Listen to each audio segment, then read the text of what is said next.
Alhamdulillah, alhamdulillahirabbil alamin.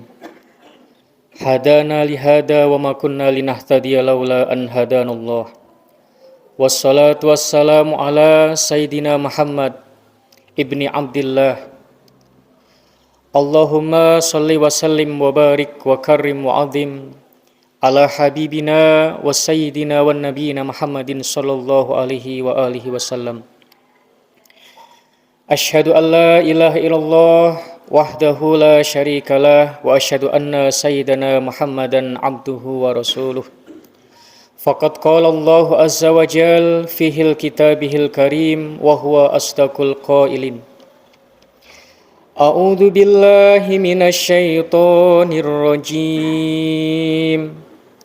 Bismillahirrahmanirrahim.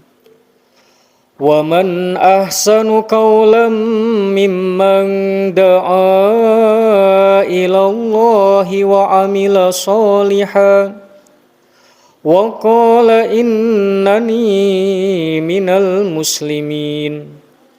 Ya ayyuhan nas ittaqullaha haqqa tuqatih wa la tamutunna illa wa antum muslimun. Ma'asyiral muslimin, sidang Jum'ah rahimakumullah. Usi nafsi wa iyyakum bitaqwallah, faqad fazal muttaqun, faqad faza fawzan adhima. Lantunan segala puja dan puji marilah kita haturkan kehadirat Allah Subhanahu wa taala, sehingga Allah Subhanahu wa taala masih selalu dan selalu memberikan rahmat dan karunia, memberikan jutaan nikmat, jutaan anugerah yang tak akan kita pernah sanggup untuk menghitungnya. Allah Subhanahu wa taala membagikan rezeki, membagikan karunia-Nya terhadap semua hamba-hambanya, baik yang taat kepada Allah ataupun yang membangkang kepada Allah, ataupun yang sangat taat kepada segala perintahnya, atau kepada makhluk yang paling biadab dan paling menentang atas perintahnya. Selama makhluk itu masih bernaung di atas muka bumi, maka berhak Allah memberikan kasih sayangnya. Namun untuk urusan di akhirat, Allah akan membeda-bedakan sebagaimana derajat, sebagaimana bentuk pengabdian manusia tersebut ketika masih hidup di atas muka bumi ini. Sebagaimana kita lihat saudara kita yang mungkin bergelimangan harta, bisa memiliki pangkat yang luar biasa, bisa memiliki segala aset perindustrian, perdagangan, perbisnisan, mereka akan punya segala kenikmatan. Mereka akan memiliki setiap daerah aset-aset investasi.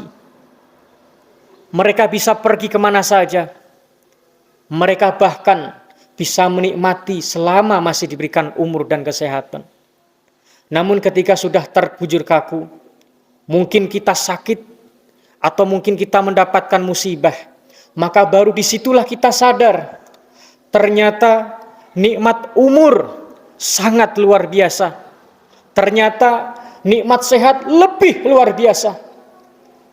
Ternyata ketika kita sudah berhujung sakaratul maut, ataupun sudah merasakan setiap karma, perbuatan amal-amal jahat kita, segala apa-apa yang haram bisa menjadi harum, asal kita mau dan kita inginkan.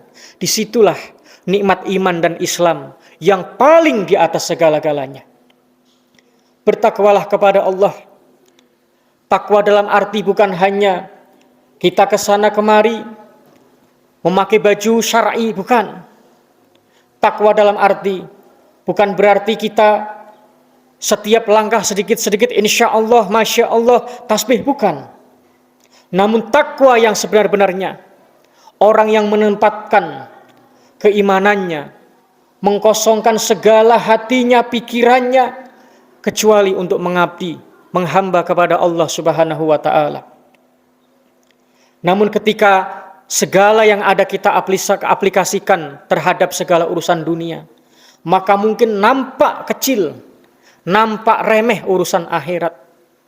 Karena mungkin nikmat dunia yang kita selalu mengejarnya. Maka sungguh tidak mustahil di ujung akhir zaman ini kita banyak melihat tingkah pola, tingkah laku, sepak terbang manusia yang sungguh biadab dan aneh-aneh. Karena apa? Hubbud dunya wa karahatul maut. Terlalu cinta, betah tinggal di atas dunia ini dan takut mati. Di situ penyakit yang susah diobati, Pak.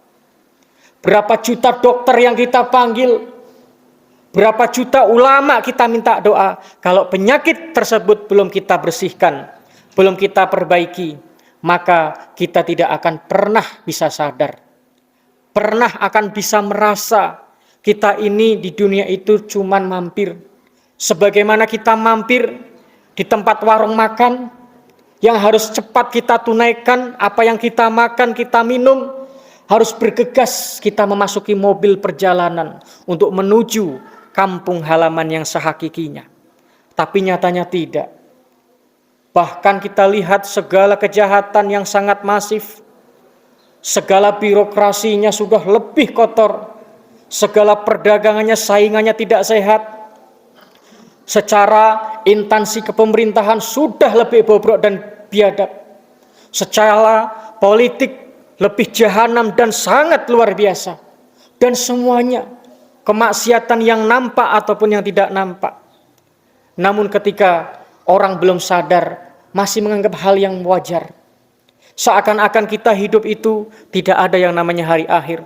Sedangkan Allah Subhanahu wa ta'ala memanggil kita. Bismillahirrahmanirrahim. Wa man ahsanu qawlan mimman da'a ilallah wa amila sholihan wa qala innani minal muslimin. Wa man ahsanu qawlan mimman da'a ilallah. Siapa di antara kalian yang paling baik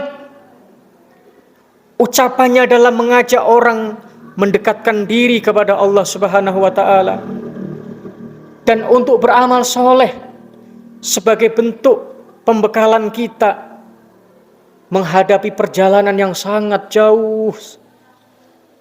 Wa qala innani minal muslimin, dan pertahankan keimananmu, ketakwaanmu untuk selalu berpegang teguh dengan agama Islam. Karena di akhir zaman banyak, Pak, orang yang tidak punya agama, ateis. Karena dia mau mencalonkan diri menjadi bupati, mungkin gubernur, atau kadang mungkin presiden, ganti KTP, Pak. Pura-pura masuk masjid. Padahal agamanya nggak ada. Banyak kita saksikan. Orang yang mungkin sudah Islam, tapi karena darah dagingnya dari barang yang haram, rezekinya haram, darahnya haram, tulang belulangnya pun haram, sehingga mengalir di setiap pemikiran, setiap nafsu angkara murka, segalanya pasti gelap dan haram. Itu pun sama, ketika ada niat dalam kejahatannya, praktek-praktek politik ataupun praktek bisnis-bisnis kotor, mereka yang tidak pernah dalam hatinya rindu terhadap masjid rumah Allah, ketika musim bulan Ramadan ikut safari Ramadan, beli karpet 1 bal 2 bal. Sama orang yang mungkin hatinya tidak pernah merasa puas dengan nikmat dunia, masih selalu mengejar dan mengejar, mereka pun ketika bulan haji yang tidak pernah kurban dan tidak akan pernah niat kurban, tapi ketika ada kepentingan politik, ada kepentingan investasi, mereka pun mendatangi setiap kampung membawa hewan-hewan kurban. Banyak. Makanya kami ingin mengambil kisah di zaman Banu Israel. Apa Ustadz? Untuk mengulang kaji bahwa tidak ada untungnya, tidak ada baiknya, tidak ada sedikit pun kemanfaatannya ketika kita bersekongkol, kita bekerja sama, kita mungkin menjadi karib kerabat, baik dunia, perdagangan, perbisnisan, apalagi masalah politik yang bisa menyetir segala kehidupan.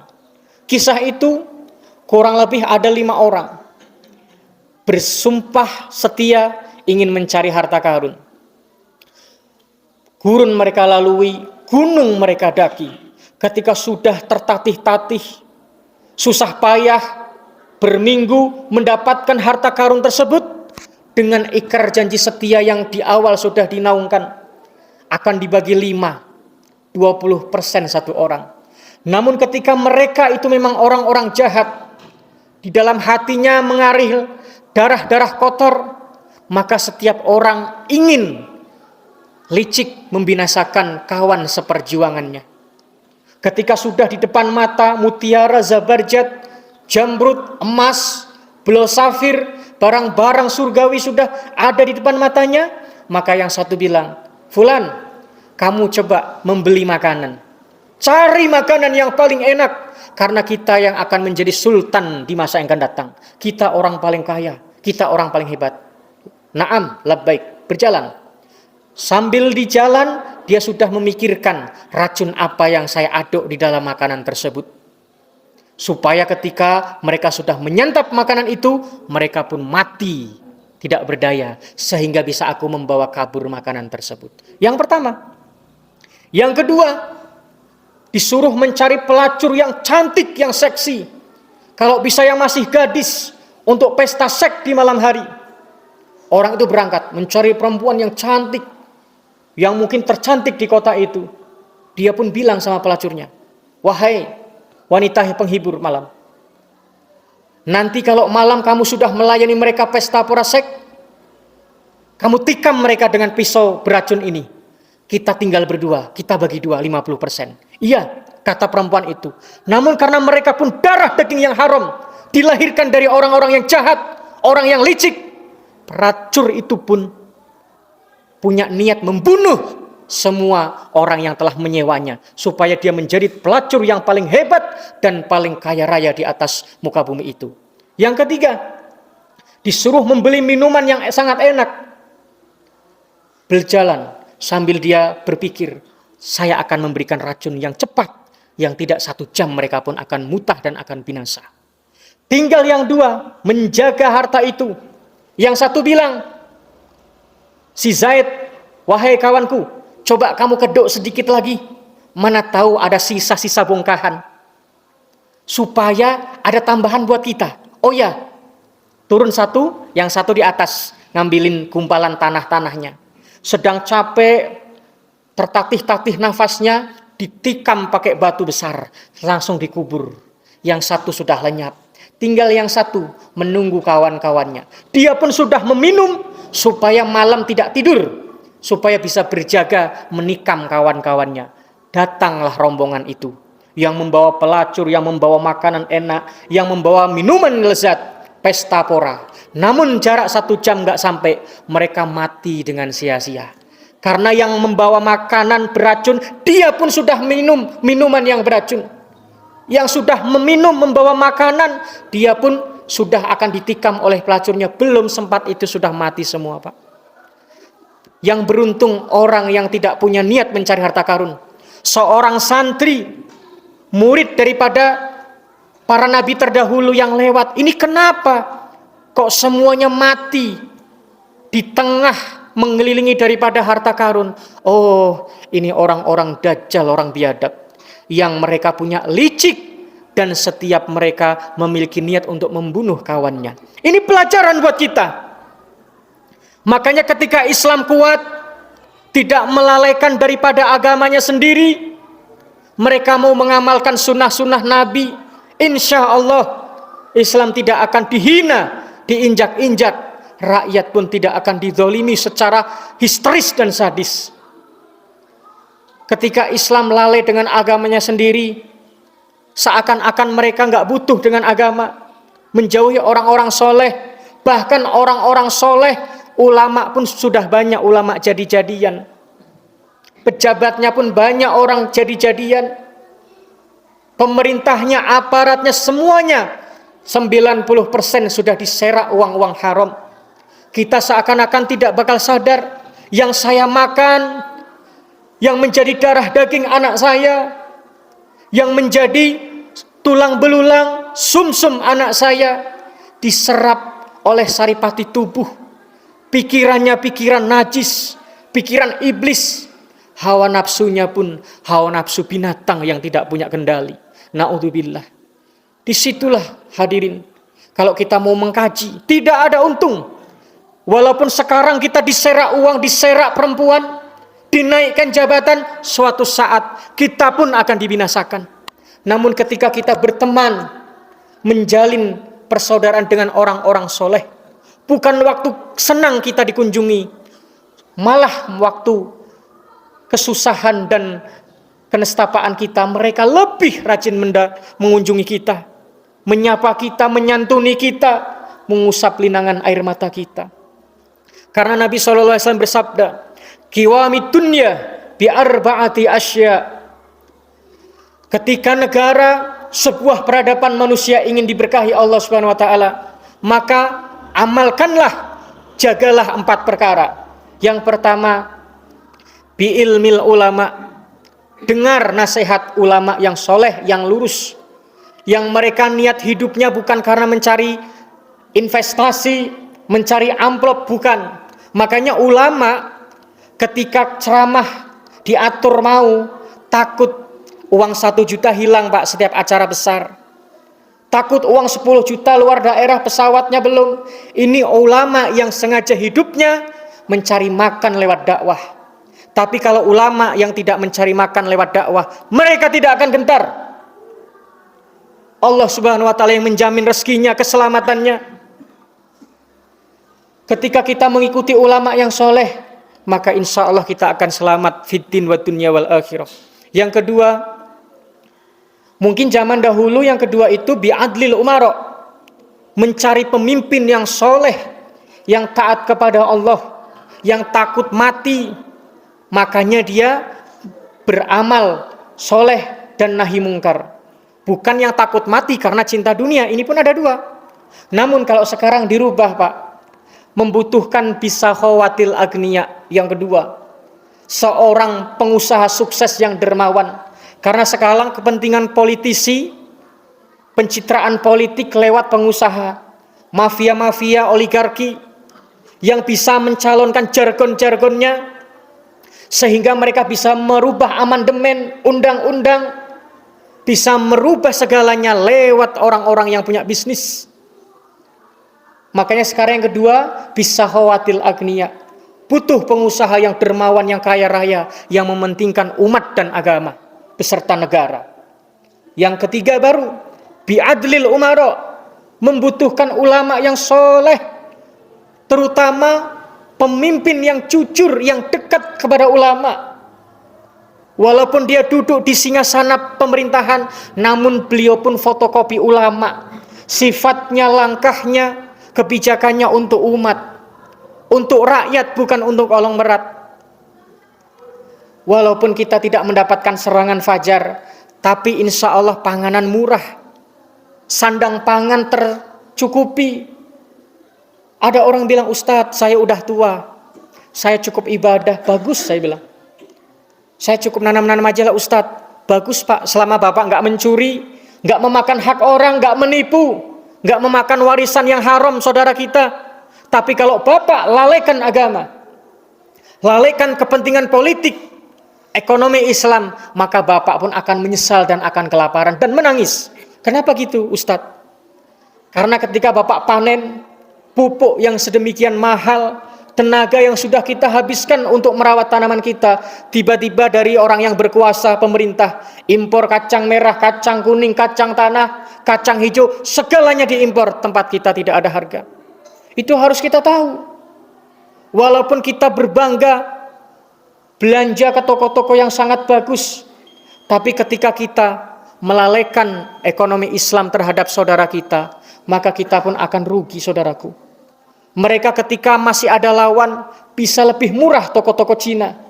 Tapi ketika lawan persaingan dagang sudah bangkrut, sudah mereka matikan, mereka akan lebih kurang ajar untuk masalah harga perdagangan. Yang keempat, membutuhkan bidakwatil fuqara. Doanya, perhiasannya orang-orang soleh yang miskin, yang taat kepada Allah. Disitulah orang kaya bisa bergendongan, bisa memohon syafaat, kemudahan menuju jalan ke surganya Allah Subhanahu wa taala. Ketika 4 perkara kita lalaikan, maka kita tidak akan pernah merasakan tenang, merasakan berkah, karena segalanya diundang oleh amandemen. Makanya kita harus tahu, secara konstitusi, secara hukum, walaupun kita bukan seorang bupati, tapi kita harus ilmunya sampai lebih dari gubernur, supaya tidak bisa dibodohi dengan uang 200, 300, namun selama 10 tahun, bahkan berpuluh-puluh tahun, ratusan juta hilang dari rezeki tabungan kita. Semoga nasihat ini bermanfaat untuk diri khatib pribadi dan juga jamaah. Kita akan menyambut bulan yang suci, maka gunakanlah kesempatan yang terakhir terkadang, karena kita tidak tahu kapan kita akan berangkat. Panggilan hidup kita itu hanya ada 3, Pak. Yang pertama, panggilan sholat. Ketika terjadi suara Allahu Akbar, Allahu Akbar, orang yang beriman akan lebih bergegas, lebih cinta, lebih takut daripada panggilan presiden ataupun atasan kita. Kecuali kadang kita di tengah kebun, tidak masalah sholat di tengah kebun sama istri kita. Tapi kalau kita di dalam rumah sehat, tidak mengunjungi, itu kita orang yang sangat bodoh dan sangat sia-sia. Belum tentu sholat kita sah. Tapi kalau kita berjamaah, mungkin ada yang hafal Al-Quran, ada yang hafal sekian juz, ada yang hanya hafalnya surat pendek, Ustadz. Berapa pahalanya wahai malaikat? Kata malaikat yang satu, tulis seperti yang pahala Tengku yang hafal Quran itu. Sama semuanya mendapatkan pahala. Kalau kita di rumah, kalau sah itu cuma 1 derajat, Pak.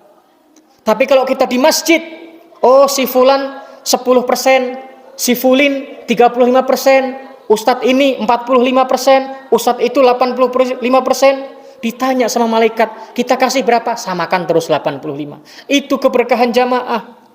Bahkan ketika masjid, waktu sholat, tidak ada yang datang walaupun 2 orang antara muadzin dan imam, maka 1 kampung mendapatkan laknat. Ini fardu kifayah juga. Setelah ada 1, 2 orang antara makmum 1 dan imam, baru yang lain hukumnya sunnah muakkad. Ini hukum, Pak. Kalau sampai kosong, semua mendapatkan bala dan musibah oleh Allah Subhanahu wa taala. Jadi ketika akhir zaman, orang mengaji sepotong-sepotong. Kenapa kita perlu main internet? Supaya bisa diikuti seluruh dunia. Ketika kita punya channel, mungkin Ustadz Fulan, Ustadz Fulin, bukan untuk tersohor karena uang, bukan. Mana tahu kita sudah habis umur kita, perjuangan kita, ilmu kita masih bisa didengarkan dan dimanfaatkan oleh generasi muda.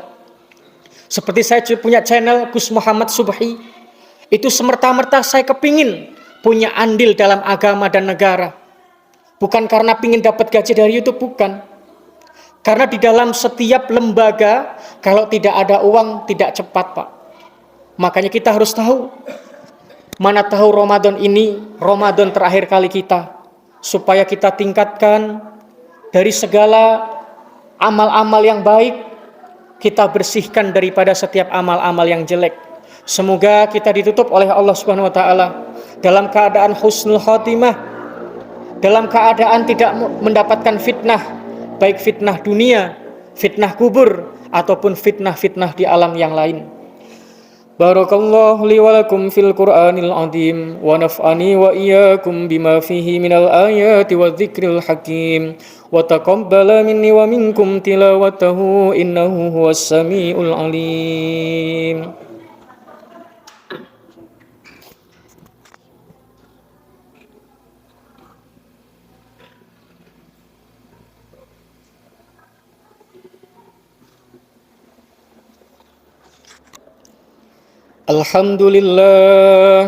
Alhamdulillahi rabbil alamin, hamdan katsiran kama amar, wa asyhadu an la ilaha illallah wahdahu la syarika lah, وأشهد أن سيدنا محمدا عبده ورسوله واعلموا أن الله سبحانه وتعالى صلى على نبيه قديما وأمرنا بذلك إرشادا لنا وتعليما وقد قال الله عز وجل ولم يزل قائلا عليما إن الله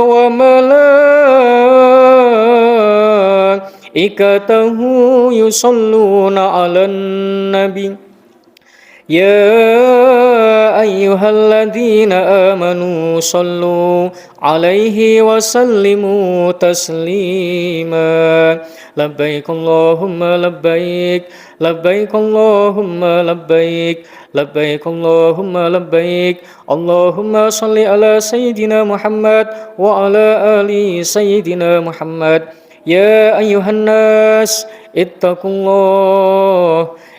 الله حق تقاته ولا تموتن إلا وأنتم مسلمون اللهم اغفر للمسلمين والمسلمات والمؤمنين والمؤمنات الأحياء منهم والأموات وضاعف لهم الحسنات وكفر عنهم السيئات اللهم انصر إخواننا من المسلمين في المجاهدين في إندونيسيا اللهم انصر إخواننا من المسلمين في المجاهدين في فلسطين اللهم انصر إخواننا من المسلمين في المجاهدين في تركيا اللهم انصر إخواننا من المسلمين في المجاهدين في هنديا اللهم انصر إخواننا من المسلمين في المجاهدين في كل مكان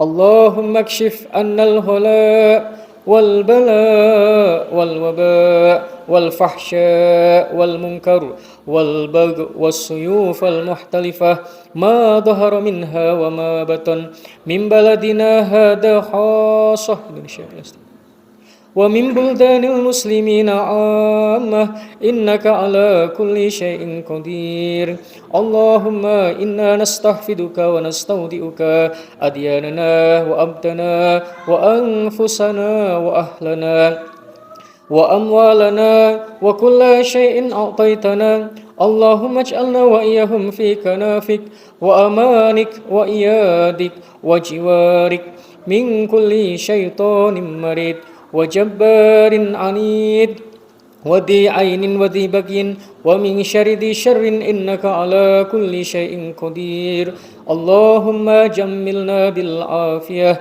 والسلامة وحققنا بالتقوى والاستقامة وعيدنا من مجيبة الندامة في الحال والمال إنك سميع الدعاء ربنا هب لنا من أزواجنا وأولادنا وذرياتنا قرة أعين واجعلنا للمتقين إماما رب اجعلنا مقيم الصلاة ومن ذرياتنا ربنا وتقبل دعاء ربنا آتنا في الدنيا حسنة وفي الآخرة حسنة وقنا عذاب النار يا مقلب القلوب ثبت قلوبنا على دينك ويا مصرف القلوب صرف قلوبنا على طاعتك يا حي يا قيوم لا إله إلا أنت سبحانك إنا كنا من الظالمين اللهم أرنا الحق حقا وارزقنا اتباعه وأرنا الباطل باطلا وارزقنا اجتنابه ربنا آتنا في الدنيا حسنة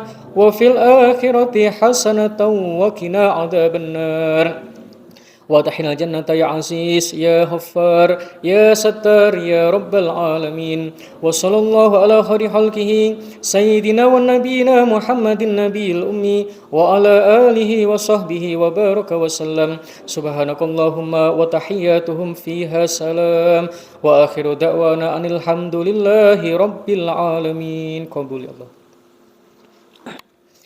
عباد الله إن الله يأمر بالعدل والإحسان وإيتاء ذي القربى وينهى عن الفحشاء والمنكر والبغي يعظكم لعلكم تذكرون فاذكروا الله العظيم يذكركم واشكروه على نعمه يزدكم واسألوه من فضله يؤتكم ولذكر الله أكبر ثم أقيموا الصلاة